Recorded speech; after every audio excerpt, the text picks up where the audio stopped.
Hello, I'm Tibor, a Dutch student studying at Peking University here in China.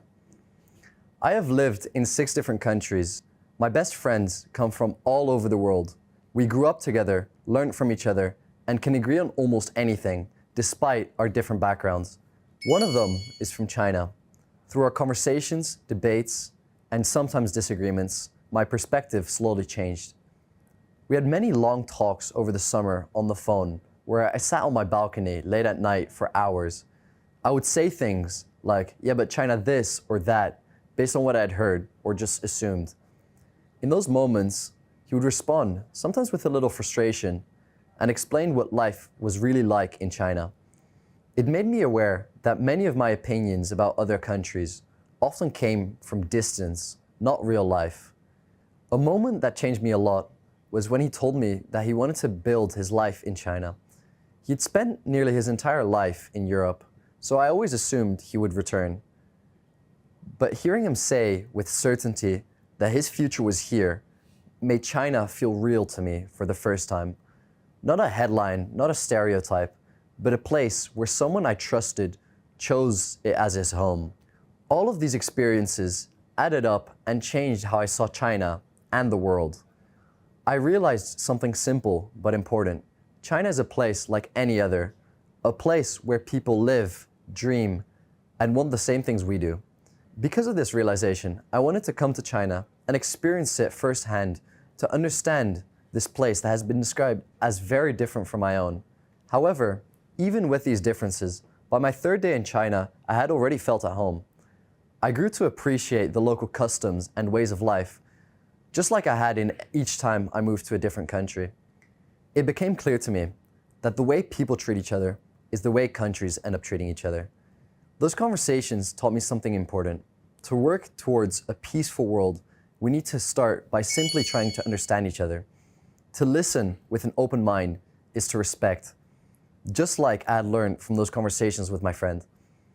And to respect is to create the necessary platforms for dialogue and progress.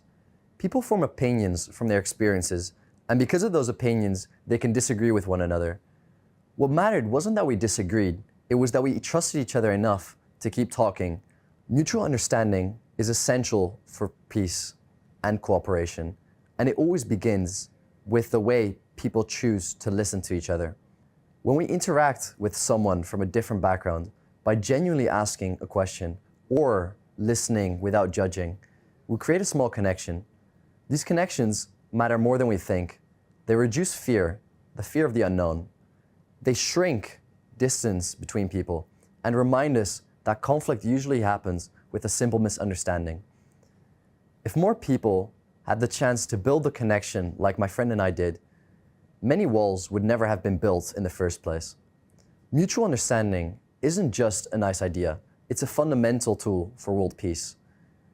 It is the first step toward cooperation, and usually the hardest one. Countries disagree, just like ordinary people do. This is because countries are run by people. However, countries also rely on international systems, tools that facilitate understanding, help them find common ground, and allow them to work together.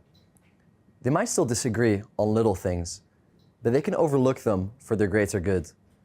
We see this in global science, where experts from all around the world share knowledge to solve problems no country can alone, whether in medicine or space exploration. Student exchanges, like the one that brought me here, are also a form of cooperation. We learn from each other long before our countries do. Even in families, disagreements happen, but they never erase the bigger bonds. Countries are no different, and cooperation becomes much easier when countries realize they share the same goal. 2 different countries can work together on a shared challenge, even if they have nothing else in common. And that is why global governance matters. It helps countries work together for something bigger, humanity itself. Living in China gave me one more perspective, and in global governance, every perspective matters. It means working together on global peace, security, and growth. Ultimately, a better future for everyone. Whether it's climate change, new technologies, or the next global crisis, no single country can handle these alone. And our generation will live with the consequences. And understanding China's perspective is understanding a part of the world.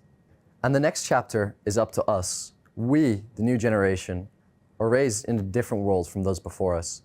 We have been raised in an age of globalization and technology, where sharing cultures has been easier than ever. With mutual understanding, we may be able to overlook our differences and collaborate toward what we all want, a prosperous global civilization. Because no matter where we come from, all of us want stability, safety, and opportunity. This is and will always be difficult to have, but it is what we need to thrive. And to have that, we need to keep our minds open, or at least have a system that allows us to.